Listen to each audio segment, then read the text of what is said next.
Welcome, another episode of Soul Sessions. How are you today, Rob? Very well, thank you. And today we're starting a new series, so it's really exciting. We finished up our series on spiritual influences in coaching, and now we're going to switch gears into the mindset. We went deep into archetypes, and we talked about spirituality, and so now we're kind of taking it up a notch. Not that it's less important, but it's a quite overlooked part of personal development is what's happening on a conscious level. I know for me, it's always been when I discovered I had a subconscious, I was like, wow, I didn't know I had the subconscious. Let me work on it. Let me, work what's going on underneath. But then I forgot, oh, wait, there's this conscious part of our mind that we don't want to forget about it. And I think a lot of people spend a lot of time working on their past and cleaning up the past in personal development, and they forget that this moment and the conscious experience is basically all we really have, and we have to really understand how to manage it. So that's what we're going to talk about today. Yeah. And this week, this series is about the conscious experience. The conscious mindset. Yeah, I would say it's both overdeveloped and underdeveloped. Because if you notice in throughout school, it's very left brain. The emphasis is on reading, writing, arithmetic, which are all left brain functions. The creativity is kind of put on the back burner, the right side. The irrational fund. But if you notice, they're teaching you a certain approach to working with those skills. They're not really teaching you how to manage your mind and how to think about thinking. They teach you how to memorize, basically. Very much so. Memorizing things. Yeah. So in that sense, it's overemphasized in the academic field and on the left side of the brain, but it's underemphasized in the personal aspect of it. How do you work with your mind at a personal level? And I know that you can have great breakthroughs in your life. You can understand your patterns. You can understand who you are. You can have spiritual, amazing, transcendental experiences. But then you still have to deal with this thing called your mind on a conscious level. I always call it's an instrument that basically no one taught us how to play. And we just basically are on the default operating system that this instrument gave us based on all the input that we received in our personal life, and then also the environment around us tells us who to be, how to be, and it's basically, we don't even think about it. We think that's just the way things are, that's the way I should be, that's how I should make decisions, and we basically set it and forget it until we start doing personal growth, and then we think, well, it's in the past. But even then, we forget that now when we move forward, how do we consciously start creating? How do we're having a better experience, like maybe feeling more confident in ourselves, but then how do we use this mind, this tool, this beautiful instrument to have a more fulfilling life? So here are some of the questions we're going to attempt to answer. We'll try. What is the ego? What is the difference between ego and the mind in general? How does the ego create these realities and unrealities for us? And then maybe talk a little bit about the cognitive biases that we fall into often and we're not even aware of. Yes. And then we'll talk about individuation and how do we individuate and have a conscious experience that's beyond the ego. So let's start with the ego. Let's define it. What is the ego, Dr. Rob? Yeah, so, and this is more of a functional definition for the coaching work. So if we go back to Freud, his idea was that this I, if you literally translated what he meant by ego, it's the I. So this I that we have arises in the mind as kind of a facsimile for the self. Like it gives us sense of self. It's an individual expression. Yes, that there is this individual entity here experiencing the world. And that sense of I is very powerful. And Jung talked about that this is the seed of our evolution in our life, is that we have this desire, or the self has this desire for an individual experience. So we want to have an individual experience, but first, in order to have that, we have to develop the I to basically survive. And then that's where, when we go into individuation, we'll talk about what happens after that. But it's kind of a natural and necessary part of our stage of our life. And so we don't want to think of the ego as this bad, terrible thing that happened to us. And I think most people think the opposite. They think, they love I'm the great. I'm great. I'm great. It's all about me. Right, and it's all about me. And again, there's nothing wrong with that. That we're supposed to do that in the beginning. To you mentioned Jung, for example. His idea was that we need a strong ego in the first half of life to face the challenges, to feel like me against the world. I can take it on. I can do this. It's like we have to, have a sense of personal power.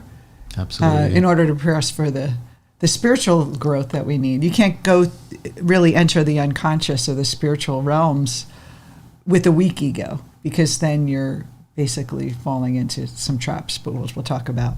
So the ego's purpose is really two things. It's to help us survive.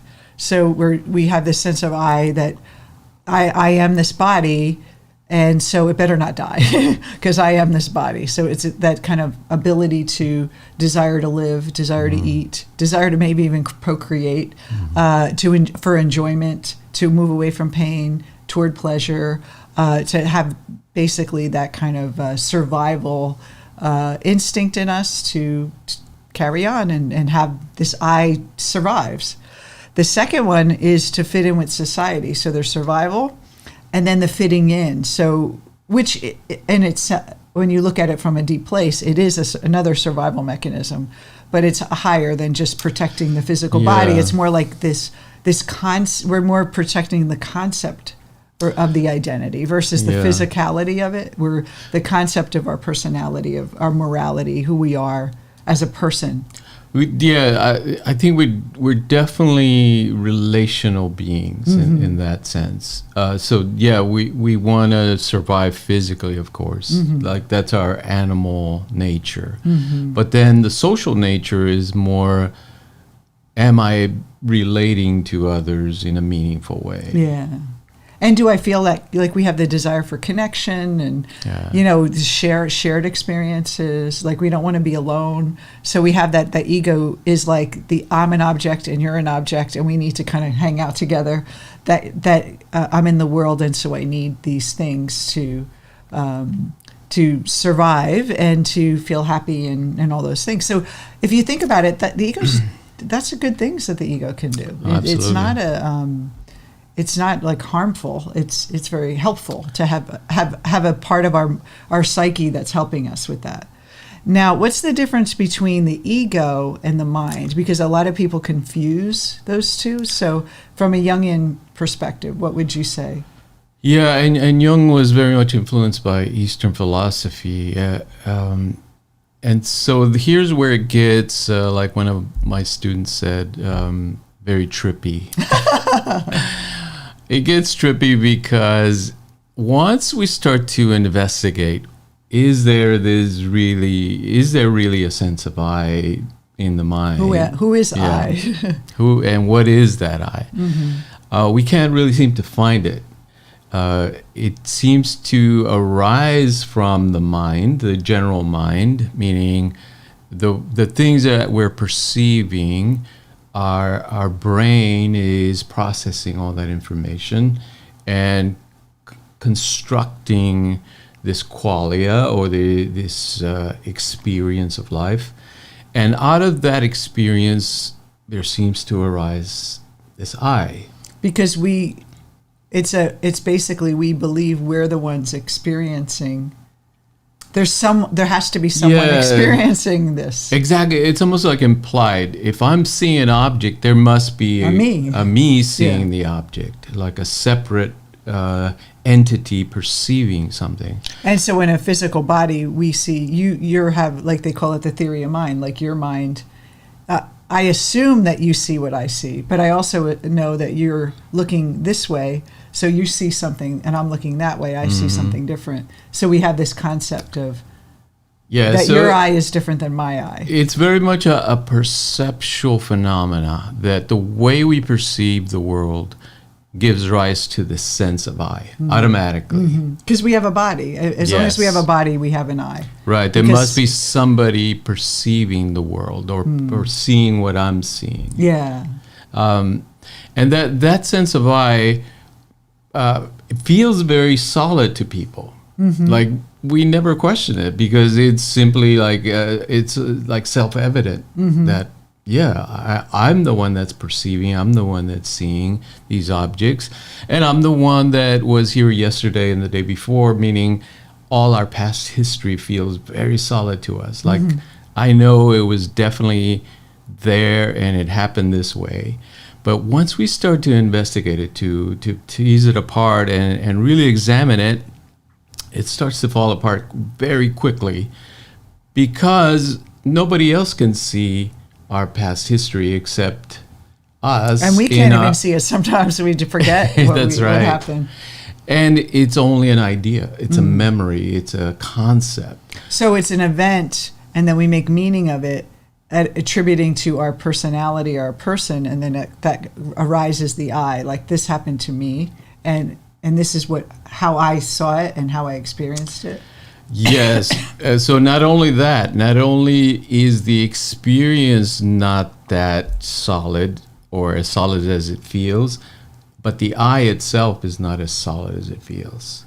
Because if you notice, sometimes we have a very strong sense of self, and other times we don't. It fluctuates, it changes depending on the mood, depending on the environment, depending on so many factors that sense of I is not consistent. It's not. Well, it's consistent that we identify with it, but it's like you said, some days you wake up and you feel good, other days you wake up and you're bad, and whatever the stimulus is in your life, if something good happens, you attribute it that I'm good or I'm bad, or someone's mad at you, and then all of a sudden you had a great day, and then it kind of ruins your day, and you have to deal with it. And So Jung says... So it's really fun to have an ego. Yeah, it's fun to have an ego, but Jung says that what happens is by not questioning it, by not examining it, we start to simply assume that we are this ego and the persona. And the persona, you mentioned that fitting into society, that's the part that helps us fit in. That we present ourselves as this personality that is accepted by others. So let's talk about how it's stored memory from the past, and it kind of creates this I. It does it in a way, in a defensive way. So when we have an experience, the ego finds a way to, how do I protect myself from this experience? How do I defend myself in this environment? And so sometimes the defenses are lower if it feels safer. Other times it's higher. And so, what a lot of people talk about, like if something bad happened to them, they had an event in their past, they think that they're somehow weakened in a way. This kind of idea that if I had a trauma or something bad happened to me, that I'm a weaker person or something very weak and vulnerable about me. What actually the ego, what it does is it creates a defense. So what we're really dealing with is this powerful, strong part of ourselves that's defending. And so one of the things that I was talking to our coaching students the other day, and they did research on the people that have had cesareans, and they used to think that a woman couldn't have a childbirth after they've had a cesarean because they thought that spot where the trauma was to the wound was where it was hurt, harmed, and it could break open. But actually what they discovered is that's where it's the strongest part.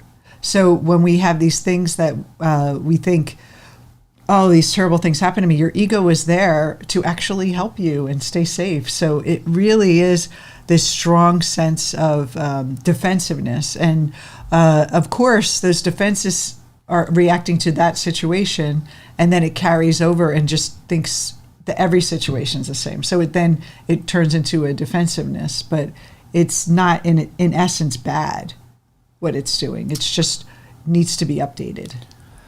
Yeah, I think a lot of people mistake the ego defenses for trauma or brokenness, but in reality, it's really a sign of a healthy mind. Yes. That whatever you experienced, your mind created a strong defense against it.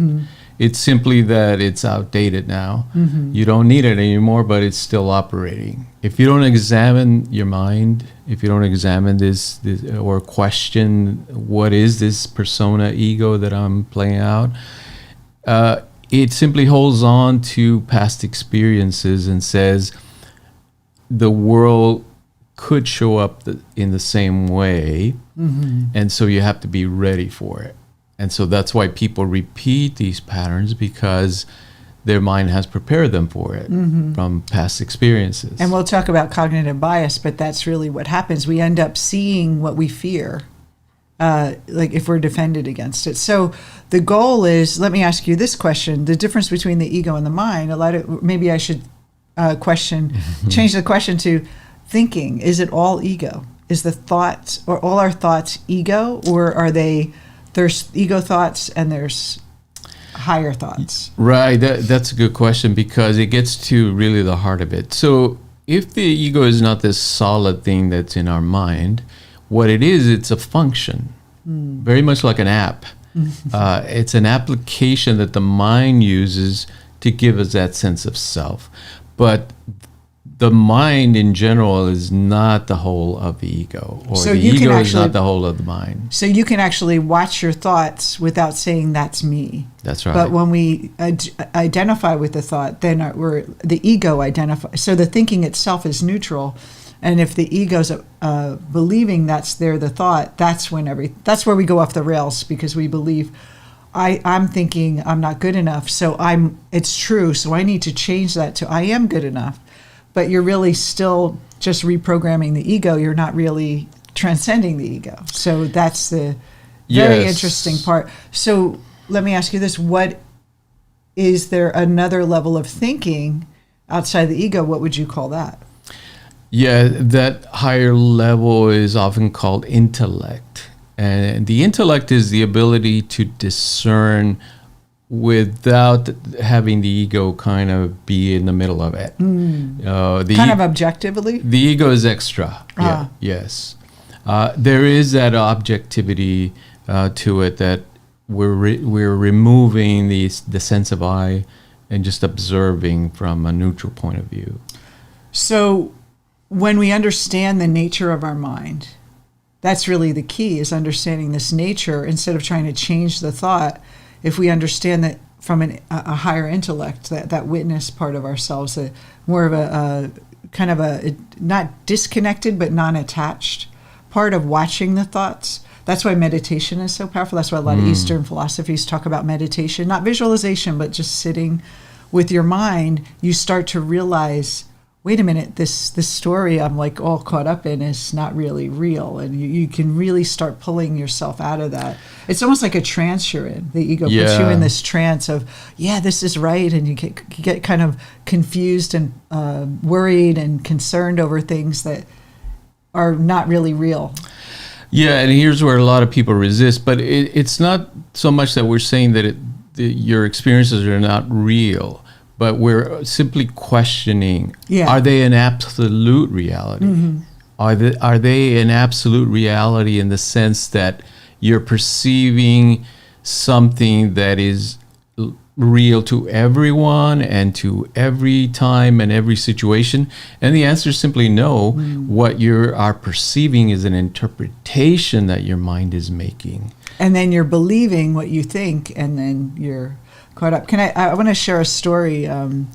when we moved to New York, I was in Denver, and you were doing your psychology stuff, and I was doing my hypnotherapy, and we weren't working together back then. And you had got a job in a medical center up in Westchester, and we moved. And I decided, oh great, I'm going to start my own online business now because I'm moving from that office to online. And it was a transition. I had to basically start over. And I remember being a little stressed those first few months of, am I going to be able to make it? And trying to get new clients. It's just like almost like starting over. And I remember thinking, I need to meditate. I need to meditate before I go to my computer and start my marketing activities. So I would sit there and I'd be just like not wanting to sit there. I not want to be with myself, not want to be with my mind. I just wanted to kind of do. And I think a lot of people do that. They don't want to listen to their mind, so they busy themselves and they distract themselves. But I forced myself and I sat there and it was just so uncomfortable. And I was like, like this, all this anxiety. And then all of a sudden I had this thought, and I think this is the intelligence. And it said, remember when you were so worried about if you were going to find a partner? And that worked out. And I was like, oh. And then it's always something. Your mind is always going to find something to worry about. And then I realized the nature of what I was working with, this fear that I was feeding and paying attention to and getting absorbed in, was basically something that the mind just does. And so to understand that's what the mind does, it's always strategizing and worrying. Now, it doesn't mean that you don't care and you're just like, oh, just don't not care about making money and being successful. But you don't want to have that clouded, distorted thinking influencing your activities and your behavior and what is possible if you're thinking you're in fear. So you can't be effective that way. And as soon as I realized that, it was like overnight everything shifted. It was the clients started showing up and everything started to flow, but it was that mind kind of became like a dam that blocked all the great, wonderful possibilities that were coming in. And if you don't know how to work with your mind, doesn't matter how many positive meditation tapes you listen to. And that's really what we're saying, is that, would you say that was my wisdom, like this kind of that divine intellect coming through, like saying, wait a minute, stop.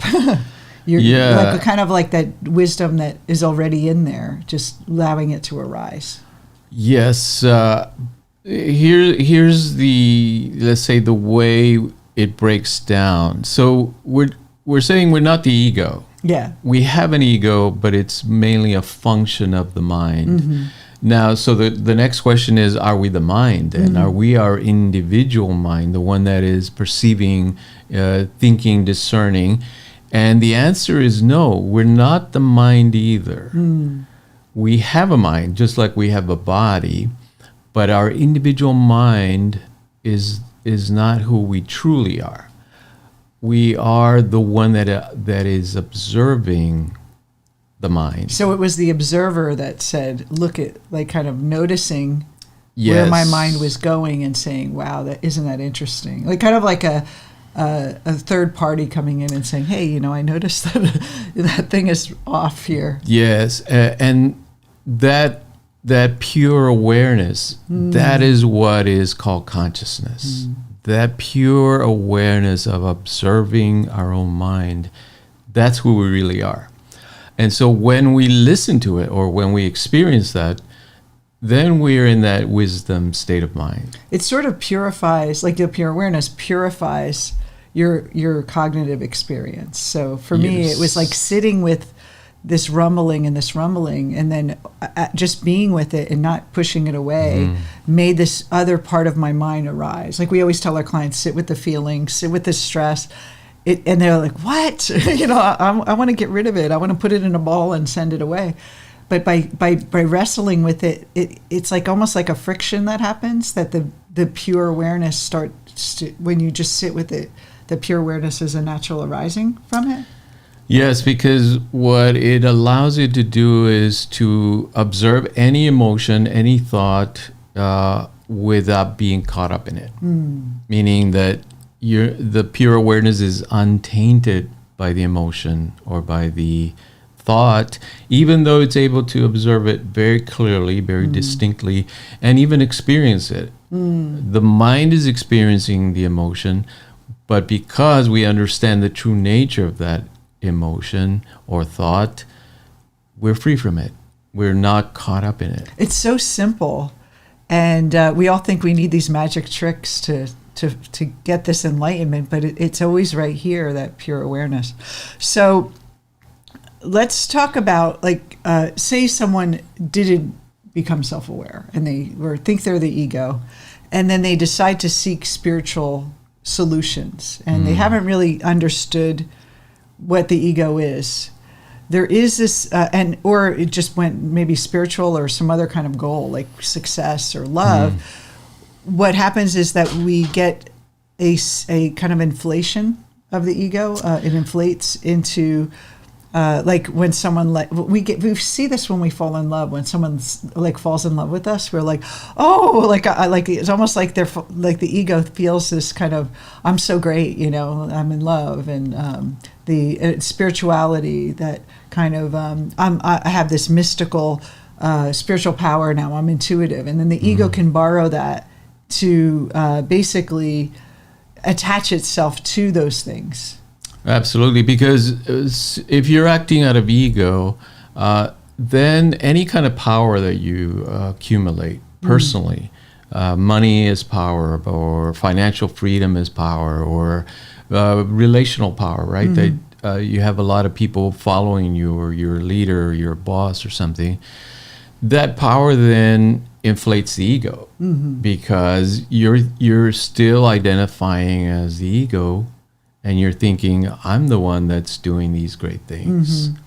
And of course, there is something to that. You're the one that is enacting those things and playing that role, but it's not the ego. And if you inflate the ego with that power, then it becomes narcissism. Yeah. Right? Or just... but the danger is you become so attached. Like, I know for me that the narcissism about being spiritual, and you think, well, I'm this spiritual person, but it's your persona, and it's not really this. Then you're afraid to be mean or stand up for someone, or you can't be angry in front of people, and then there's a lot of pressure to be this holy person. When Mother Teresa died, they found her diary. And everyone was so upset that she was doubting the existence of God, because she was dealing with a lot of poverty. And she was like, questioning her secret diary. It was just like, what the heck is going on? And people were just like, oh, she's supposed to be this perfect saint. And that kind of understanding that human mind is going to be questioning things, and that inflation of that we have to be perfect. Or that the money we make defines us, or the relationship we have defines us, or the spiritual gifts we have define us as an ego, and that could lead to trouble. So let's talk a little bit about my favorite topic, which is the cognitive biases. So we understand the ego. We understand that this thinking can be taken from a perspective of the ego, and it can use our thoughts to make us perceive the world in a way that is, and this is for everybody, how we misinterpret the world. And it's kind of this, almost like a psychological misperception, like how the brain and memory and the ego itself processes information. Very much so, because there's two sides to it. Obviously, if we over-identify with the ego and we think, I am this role that I'm playing as an individual person. I am the persona, as Jung would say. Then what we experience as the world, we think is distinct from us. It's separate from us. But in reality, it's our own assumptions about what that world means. We're interpreting it. In essence, we're creating the experience through our role that we're playing, through our ego persona. So the ego has this kind of identifying with the body, and the thoughts that the ego is basically kind of taking on helps us kind of cloud reality in a way. So we're not seeing a true reality. We're seeing something through our limited perception. And so, it's kind of a loop, because then we identify what we're seeing to ourselves, and we're never really free. We're just kind of like almost like seeing things with the blinders on. We only see things in a certain way of how we learn to see things. So Right. that's what cognitive bias is. Yes, that's where it arises from, because from the ego perspective, it can only interpret the world based on its past experiences. So let's go. We want to go over a couple of them. Are my favorite cognitive bias. Well, confirmation bias is a big one, and that is that you will tend to see things the way you that confirms your already belief about it. And a lot of people talk about changing your beliefs. That's why, because if we don't believe that we're good enough, we're going to see everything out there confirm it for us. That's And we're right. going to interpret the world as, Mary could say, why don't you change this paragraph in that the document you wrote? And if you have that, I'm not good enough, it's like confirming that you're not good enough. Is that how you would say it? Yes, confirmation bias is essentially going into a situation with preconceived ideas and simply having the environment or the situation, the way it plays out, confirm those ideas. So an example of someone who wants to start their own business, and they have this confirmation that, like, in their mind, they're saying, I don't know if I can make it.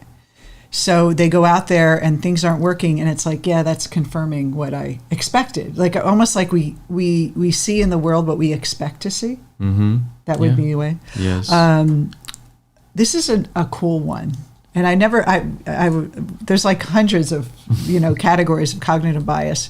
We couldn't go over all of them, but I thought I'd pull this one out. Frequency illusion.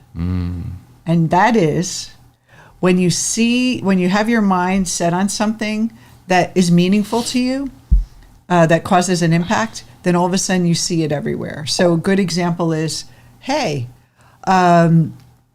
what if I want to buy a new car, and you're researching that car, and then you go on the road, and then you see it everywhere. It's like this frequency illusion. It creates this.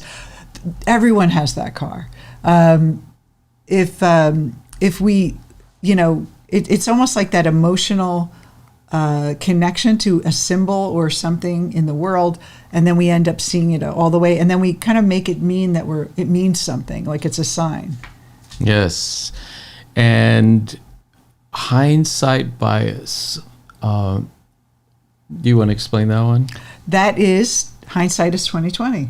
So we look back at the past and we justify how everything happens for a reason, and it's kind of the way our mind keeps us away from, and think about these are all defenses. So the mind is keeping us from danger, keeping us in the same pattern, keeping us not feeling bad about something we did in the past. We say, well, yeah, it's like I could see, and then also questioning how how when you look back, you should have made a better decision. Like, kind of like, I should have thought of that. I love this one because this was my mind. Negative bias, which means that if in the morning 9 people say, hello, how are you? Doing great. And one person makes an ugly face at you, your mind will tend to focus on that one as it's a terrible day because this one person didn't say hello or didn't say good morning. Well, if you look at your memory too, your memory, you will remember more things that are negative than positive. Mm-hmm. So when you go at the end of your day, a lot of things that are didn't work out for you, you kind of wrestle with, but you don't really celebrate what does. The another one is, I love the knowledge bias. Is basically that if you have like higher knowledge, like say you like have an advanced degree, and you go home to your family who no one went to college, and you have a hard time talking to them because they don't have the education you have. So it's like a bias of you think everyone thinks like you or has that experience. I see this too with personal development. Like you have a direct experience of like some spiritual or psychological insight, and you're trying to explain it to someone who isn't there yet, and it's that kind of knowledge bias. And then the last thing is, before we go, is what do we deal with the ego? What's the last step? And that's individuation. It's why Jung believed that individuation, because the ego in these cognitive biases, it just keeps us in the same pattern. And it's really not who we are. And it's a false sense of who we are. And we end up living our whole life in this facade of a very small aspect of our potential. Yeah, the best quote I know about this, it says, the ego is a great servant, but it's a terrible master. And so we don't want to get rid of the ego. We simply want to see it for what it is, that it is a function of the mind, that it is not who we are. And that requires individuation, meaning it begins with that self-examination. If I am not this persona that I'm playing, if I'm not the role that I'm playing as an individual, who am I? Right? We don't want to get rid of the role. We know we have to act in the world, but we want to ask deeper questions as to what is the nature of my awareness. I spent so many of my years before I discovered Jung trying to build up my ego, trying to make my ego shinier, better, thinking more positive. And you could spend your whole life trying to change the trajectory of your thinking and think positive, and then kind of have a better self-regard. But if you're still identified with the ego, you're not really free because you're still attached. You're still attached to that identity. And the real freedom comes when you really ask yourself, who am I beyond this personality, beyond this body? It's really a spiritual journey that you go on. So that's why this wonderful ego conversation has been really enlightening for me. Like, I love talking about the mind and the ego, and then how much it influences our life, but that also can give us the freedom to break free and create our own. So in this series, we're going to be exploring how do we work with this incredible mind that we're describing here, and how do we get it to do what we want it to do instead of doing its bidding? Because essentially that's what happens if we don't work with our mind.